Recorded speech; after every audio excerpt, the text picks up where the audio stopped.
रामकृष्ण हरी मंडळी, श्री स्वामी समर्थ. अधिक मास 2026 तर धोंड्याचा महिना. तर या अधिक महिन्यामध्ये कुलदेवीची ओटी का भरायची? कुलदेवीची ओटी घरच्या घरी कशी भरावी? अधिक मासामध्ये कुलदेवतेची ओटी भरताना अशी एक चूक अनेक महिलांकडून नकळत होते, ज्यामुळे ओटीचं पुण्यफळ हे मिळत नाही. असं मानलं जातं तर ओटीमध्ये ठेवली जाणारी एक गुप्त वस्तू तर ती देवीला अतिशय प्रिय मानली जाते. तर ती वस्तू कोणती आहे हे मी तुम्हाला व्हिडिओमध्ये पुढे सांगणार आहे. ओटी नेमकी कोणत्या दिवशी भरावी? विधवा स्त्रिया ओटी भरू शकतात का? ओटीमध्ये कोणत्या वस्तू द्याव्या?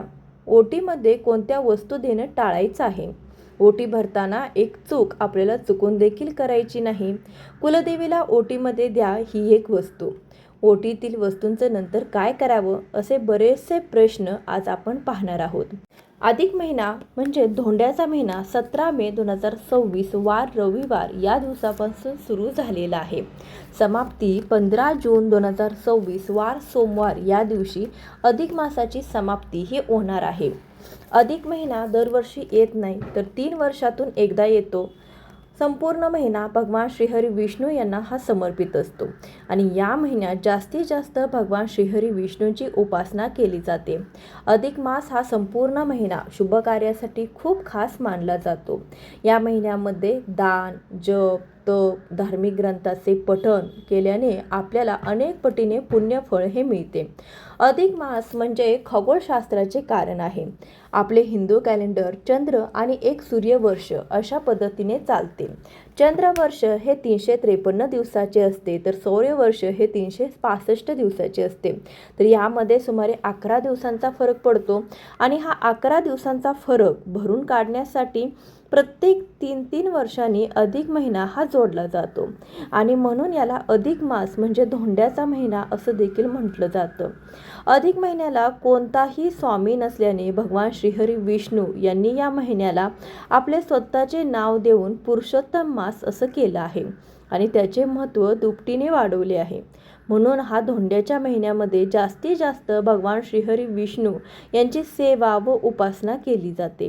ज्या प्रकारे अधिक मासामध्ये भगवान श्रीहरी विष्णूंची उपासना केली जाते, दानधर्म केला जातो, जप तप केलं जातं, त्याच प्रकारे या अधिक मासामध्ये आपल्या कुलदेवीची सेवा करणं, कुलदेवतेची ओटी भरणं अत्यंत शुभ मानलं जातं. कारण बघा, आपल्या घराचं, आपल्या कुळाचं आणि आपल्या कुटुंबाचं रक्षण करण्याचं कार्य आपल्या कुलदेवीचं असतं. आपल्या घरावर येणाऱ्या संकटापासून, विघ्नांपासून, वाईट शक्तींपासून, अडचणींपासून ते आपल्या कुटुंबाचे रक्षण हे करत असतात आणि म्हणूनच अधिक मासामध्ये आपल्या कुलदेवीची ओटी भरण्याला खूप जास्त महत्त्व दिलं जातं.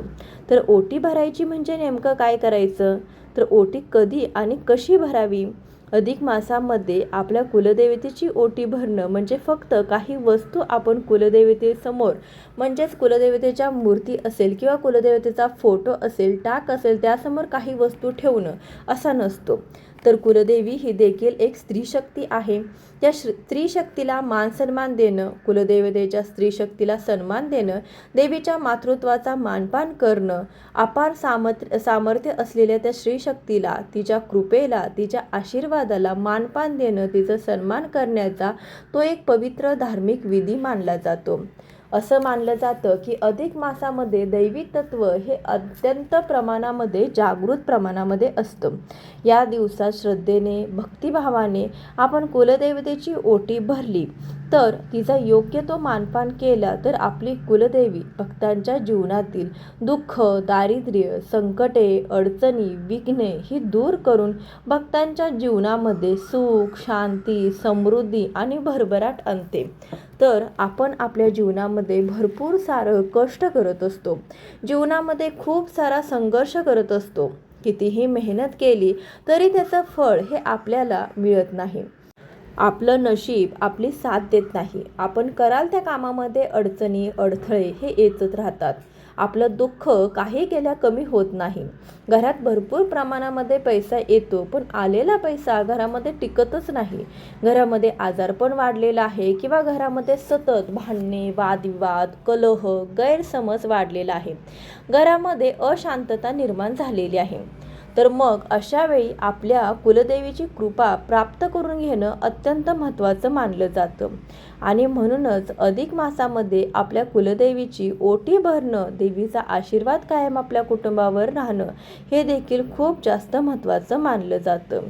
असं सांगितलं जातं की घरातील दुःख, अडचणी यामुळे दूर होतात, सुखसमृद्धी वाढते आणि जीवनामध्ये सकारात्मक ऊर्जा निर्माण होते.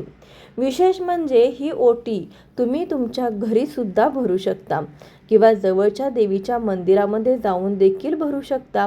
मग तुम्ही जवळची तुळजापूरची आई अंबाबाईच्या मंदिरामध्ये जाऊन किंवा कोल्हापूरची महालक्ष्मी किंवा तुमच्या कुलदेवीला जाणं जर तुम्हाला शक्य होत असेल तर तिथे जाऊन देवीची तुम्ही ओटी भरू शकता.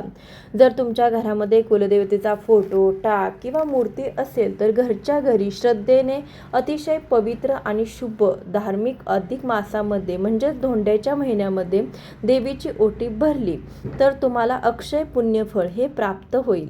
तर तुम्हाला पडलेला सर्वात मोठा प्रश्न हा आहे की अधिक मासामध्ये कुलदेवीची ओटी का भरावी? कुलदेवीची ओटी म्हणजे देवी आईची ओटी भरण्याला अधिक मासामध्ये अत्यंत मोठं महत्त्व दिलं जातं.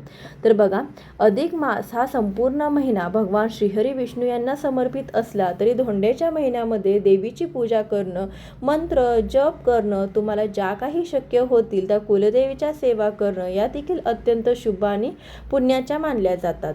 पवित्र अधिक मासामध्ये श्रद्धेने, भक्तिभावाने आपल्या कुलदेवतेची ओटी भरली तर कुलदेवी भरभरून सुख, समृद्धी, ऐश्वर, आपल्याला यश, समाधान आपल्या कुटुंबामध्ये देत असते. कुलदेवतेची कृपा, आशीर्वाद आपल्यावरती, आपल्या घरावरती कायम राहतो. आणि या अधिक मासामध्ये आईची ओटी भरण्याला जितकं महत्त्व सांगितलं जातं तितकंच महत्त्व कुलदेवतेची ओटी भरण्याला देखील माहीत आहे. हिंदू धर्मामध्ये सांगितलेलं आहे, ओटी भरणं हा फक्त एक धार्मिक विधी नसतो, तर तो आपल्या कुलदैवतेचा मान सन्मान असतो.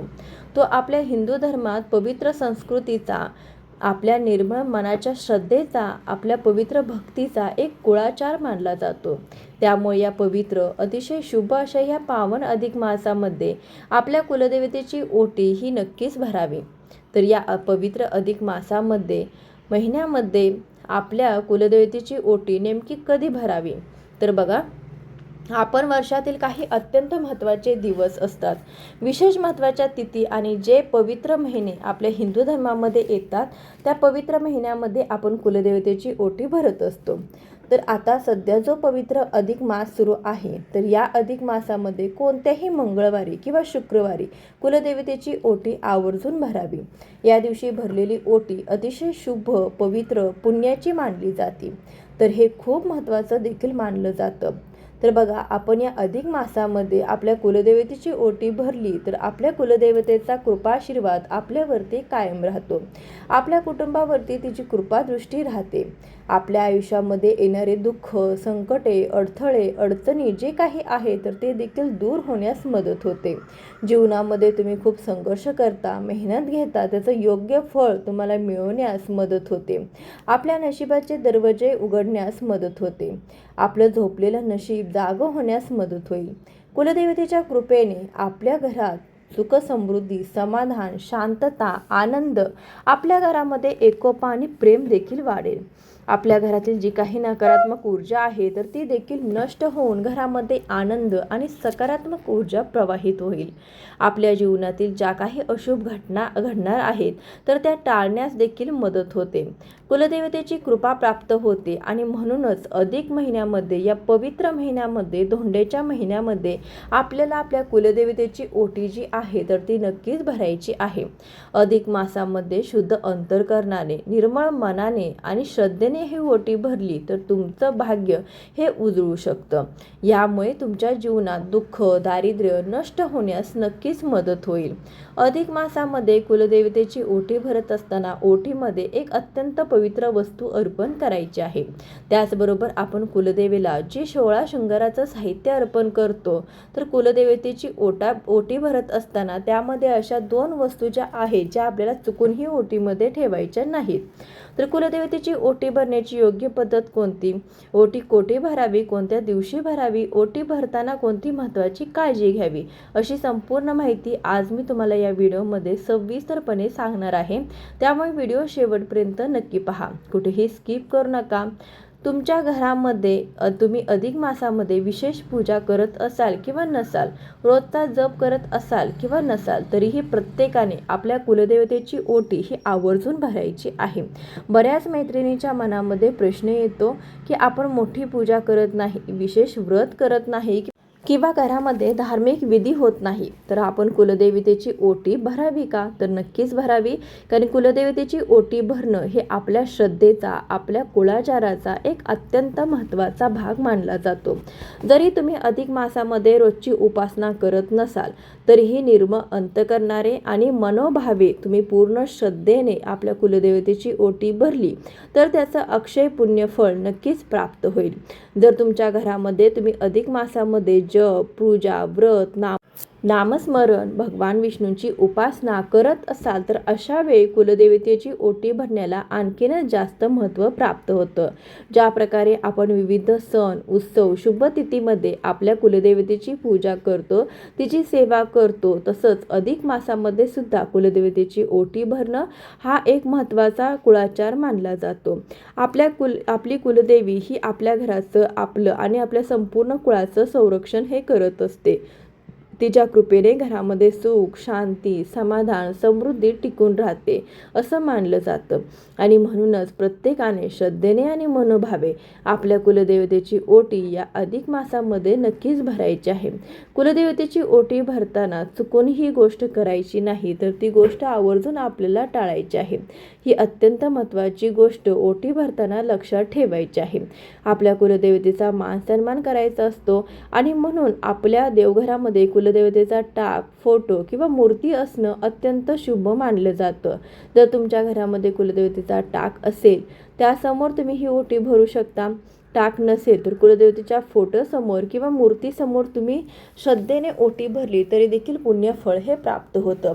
अधिक मासामध्ये कुलदेवतेची ओटी घरातील सौभाग्यवती स्त्रियांनी भरावी असं सांगितलं जातं. पण जर तिला काही अडचण असेल, मासिक धर्म असेल, तर घरातील अविवाहित मुलगी सुद्धा श्रद्धेने ही देवीची ओटी भरू शकते. तर बऱ्याच महिलांच्या मनामध्ये प्रश्न येतो की विधवा स्त्रिया कुलदेवतेची ओटी भरू शकतात का? तर हो, विधवा स्त्रिया ओटी नक्कीच भरू शकतात. मनामध्ये कोणतीही गोष्ट आणू नका, फार काही विचार करू नका, कारण की कुलदेवी ही प्रत्येकाची आई असते. विधवा स्त्रीसुद्धा देवीची भक्त असते आणि तिलाही देवीची पूजा आणि ओटी भरण्याचा पूर्ण अधिकार आहे. त्यामुळे श्रद्धेने, भक्तिभावाने विधवा स्त्रियासुद्धा कुलदेवतेची ओटी ही भरू शकतात. आता ओटीमध्ये तुम्हाला साडी, नऊवारी साडी किंवा ब्लाऊज पीस घ्यायचा आहे. देवीचं नवरूप मानली जाते, म्हणून नऊवारी साडीला विशेष महत्त्व दिलं जातं. पण तरी ते शक्य नसेल तर तुम्ही सहावारी साडीसुद्धा घेतली तरीसुद्धा चालेल. तेही शक्य नसेल तर तुम्ही अगदी ब्लाऊज पीस घेतला तरीसुद्धा चालतो. साडी किंवा ब्लाऊज पीस हा सुती किंवा रेशमी धाग्याचा असावा, कारण की अशा वस्त्रामध्ये सात्विक ऊर्जा ग्रहण करण्याची क्षमता अधिक असते, अशी आपली धार्मिक श्रद्धा आहे. तर या अधिक मासामध्ये कुलदेवतेची ओटी भरण्याची योग्य पद्धत काय, तर ते जाणून घेऊया. आता ओटी भरण्यासाठी तुम्हाला एक मोठं स्टीलचं ताट घ्यायचं आहे. प्लॅस्टिकचं ताट चुकूनही घेऊ नका. त्यामध्ये स्टीलच्या ताटामध्ये पहिल्यांदा साडी ठेवावी, त्यावरती ब्लाऊज पीस किंवा खण ठेवावा. ब्लाऊज पीसावर त्यावर थोडेसे तांदूळ ठेवायचे आहेत. नारळ ठेवायचा आहे. नारळाची शेंडी देवीच्या दिशेने राहील याची काळजी घ्यायची आहे. नारळाची शेंडी देवीच्या दिशेने ठेवावी. नारळ ठेवताना साडी व तिच्यावरील त्या सर्व वस्तू हातात घेऊन स्वतःच्या छातीसमोर येतील अशा प्रकारे देवीसमोर आपल्याला धरून देवीसमोर उभं राहायचं आहे. देवीला मनोभावे प्रार्थना करायचं आहे. हे ओटीचं साहित्य देवीच्या चरणी अर्पण केल्यानंतर त्यावर तांदूळ अर्पण करावेत. कुलदेवतेची ओटी भरताना ओटीमध्ये कोणतं साहित्य घ्यावं तर ते देखील जाणून घेऊया. ओटीमध्ये एक लेकूरबाळ हळकुंड, सुपारी, बदाम, खारी खोबऱ्याचा तुकडा, 1 ते 2 फळं, नारळ आणि गजरा, 1 रुपयाचं नाणं ठेवायचं आहे. यासोबतच तुम्हाला सौभाग्याचं शृंगार साहित्यसुद्धा ठेवायचं शक्य असेल तर 16 शृंगारापैकी वस्तू घ्या. तर शक्य नसेल तर 5 ते 7 वस्तू घेतल्या तरीसुद्धा चालेल. जसं की हळदी कुंकू, लाल टिकली, मेहंदीचा कोन, हिरव्या किंवा लाल रंगाच्या बांगड्या, कंगवा, गजरा किंवा फूल. इथे आपल्याला अत्यंत महत्त्वाची गोष्ट लक्षात ठेवायची आहे की ओटीमध्ये चुकूनही लिपस्टिक, नेल पेंट, काजळ ठेवायचं नाही, कारण या वस्तू केमिकलपासून तयार केलेल्या असतात. आपल्या धर्मशास्त्रानुसार या वस्तू देणं टाळायचं आहे. तर ही एक चूक करू नका. तर ओटी भरून झाल्यानंतर आपल्याला देवीला एक खास गोष्ट अर्पण करायची आहे, जी देवीला अत्यंत प्रिय आहे. तर ती गोष्ट आहे म्हणजे पानाचा विडा म्हणजे तांबूल. हे देवीला अर्पण करायचं आहे. पानाचा विडा तयार करण्यामागची एक योग्य पद्धत आहे. तंबाखू किंवा सुपारी नसलेला पानाचा विडा ठेवावा म्हणजे तांबूल ठेवावा. कुलदेवतेची ओटी भरताना देखील जर तुम्हाला एखाद्या स्त्रीने साडी दिली असेल, ब्लाउज पीस दिला असेल किंवा इतर कोणत्या वस्तू दिल्या असतील, ओटीचं सामान दिलेलं असेल, तर कोणी तुम्हाला ओटी दिलेली असेल तर ते साहित्य अजिबात कुलदेवतेची ओटी भरताना चुकूनही वापरू नका. तर ही एक मोठी चूक करू नका. तर अतिशय पवित्र धोंड्याच्या महिन्यामध्ये जर तुम्ही कुलदेवतेची ओटी भरणार असाल तर स्वतःच्या स्वखर्चाने ओटीच्या सामानाला सर्व ज्या गोष्टी आहेत तर त्या निर्मळ मनाने श्रद्धेने तुम्ही खरेदी करून आणून ठेवा, कारण की देव हा भावाचा भक्तीचा भुकेलेला असतो. जर तुम्ही ही कुलदेवतेची ओटी भरली अधिक महिन्यामध्ये तर देवीची कृपा आशीर्वाद लाखो पटीने तुम्हाला मिळतील. तर ओटी भरताना ही एक चूक आपल्याला टाळायची आहे. ही एक चूक आपल्याला अजिबात करायची नाही. ती म्हणजे ओटीसाठी निळ्या रंगाची साडी घेणं किंवा खण किंवा ब्लाउज पीस घेणं हे आपल्याला पूर्णपणे टाळायचं आहे. काळा रंग तर आपण वापरतच नाही, परंतु काळा आणि निळा रंग देखील वापरायचा नाही, कारण कुलदेवतेच्या पूजेमध्ये पिवळं, हिरवं, लाल, गुलाबी, केशरी हे रंग जास्त शुभ मानले जातात. त्यामुळे शक्यतो या रंगाचा वापर करावा. अधिक मासामध्ये कुलदेवतेची ओटी भरल्यानंतर बऱ्याच मैत्रिणींच्या मनामध्ये प्रश्न निर्माण होत असेल की अधिक मासामध्ये ओटी तर आम्ही भरली, पण त्या ओटीचं पुढे काय करायचं. तर बघा, अधिक मासामध्ये घरच्या घरी कुलदेवतेची ओटी भरली. आपल्या अधिक मासामध्ये जर काही अडचणीमुळे आपल्याला कुलदेवतेच्या मूळ स्थानी जाणं शक्य झालं नाही आणि मग अशा वेळी ती ओटी आपण व्यवस्थित पॅक करून आपण स्वच्छ पवित्र ठिकाणी ती ओटी ठेवून द्यायची आहे. आणि जेव्हा तुम्हाला शक्य होईल, वेळ मिळेल तेव्हा तुम्ही जाणार असाल तेव्हा कुलदेवतेच्या मंदिरामध्ये ओटी घेऊन जायचं. तिथे जाऊन देवीला ही ओटी जी आहे तर ती अर्पण करायची आहे. पण जर तुम्हाला कुलदेवतेच्या मूळ स्थानी जाणं शक्य नाही झालं, काही कारणाने वेळ नाही मिळाला, तर अशा वेळी तुम्ही अधिक मासामध्ये एखाद्या सौभाग्यवती स्त्रीला घरामध्ये बोलावून तिला ही ओटी जी आहे तर ती देऊ शकता, कारण की प्रत्येक स्त्री ही देवी लक्ष्मीचं रूप मानलं जातं. त्यामुळे तुम्ही ही ओटी त्या सौभाग्यवती स्त्रीला देऊ शकता. पण काही कारणाने जर तुम्हाला एखाद्या सौभाग्यवती स्त्रीला ती ओटी देणं शक्य झालं नाही तर मग अशा वेळी त्या ओटीतील साहित्याचं काय करावं हा देखील प्रश्न बऱ्याचशा मैत्रिणींना पडतो. तर बघा, आता आपण जे ओटीमध्ये साखर, नारळ जे काही वापरत असेल तर त्याचा शिरा बनवून तुम्ही देखील प्रसाद म्हणून सहकुटुंब खाऊ शकता. तांदूळ असेल तर तांदळाचा भात बनवून सहकुटुंब प्रसाद म्हणून देखील आपण खाऊ शकतो. आणि आपल्या कुलदेवीसाठी जे काही 16 शृंगाराचं साहित्य घेतलेलं आहे तर ते आपण स्वतः देखील वापरू शकतो. आपल्या घरातील इतर सौभाग्यवती स्त्रियांना आपण देऊ शकतो. जर मैत्रिणींनो तुम्हाला अधिक मासामध्ये कुलदेवतेच्या मंदिरामध्ये जाऊन ओटी भरायची असेल तर तुम्ही अगदी आपण घरच्या घरी ज्या पद्धतीने कुलदेवतेची ओटी भरली त्याच पद्धतीने मंदिरामध्ये जाऊन सुद्धा कुलदेवतेची ओटी याच पद्धतीने भरू शकता. अधिक मासामध्ये कुलदेवतेची ओटी नेमकी कधी भरावी. अधिक मासामध्ये देवीची ओटी तुम्ही सकाळपासून ते संध्याकाळपर्यंत कधीही भरू शकता. ओटी भरताना मात्र मनामध्ये पूर्ण श्रद्धा ठेवा, शुद्ध अंतकरण ठेवा आणि निर्मळ मनाने भक्तिभावाने देवीची ओटी मनापासून भरा. तर मैत्रिणींनो, अधिक मासामध्ये श्रद्धेने भरलेली कुलदेवतेची ओटी घरामध्ये सुख, शांती, समाधान आणि भरभराट घेऊन येतं असं मानलं जातं. तर या पवित्र अधिक मासामध्ये पूर्ण श्रद्धेने आणि भक्तीने भावाने आपल्या कुलदेवतेची ओटी ही नक्की भरा. कुलदेवीचा आशीर्वाद तुमच्या संपूर्ण कुटुंबावरती कायम राहो. व्हिडिओ तुम्हाला आवडला असेल तर व्हिडिओला एक लाईक अवश्य करा. तुमची कुलदेवी कोणती आहे हे कमेंटद्वारे नक्कीच कळवा आणि तुमच्या कुलदेवतेचा जय घोष, जय जयकार हा कमेंटमध्ये नक्कीच करा. भेटूया अशाच एखाद्या व्हिडिओसोबत. तोपर्यंत खूप खूप धन्यवाद. श्री स्वामी समर्थ.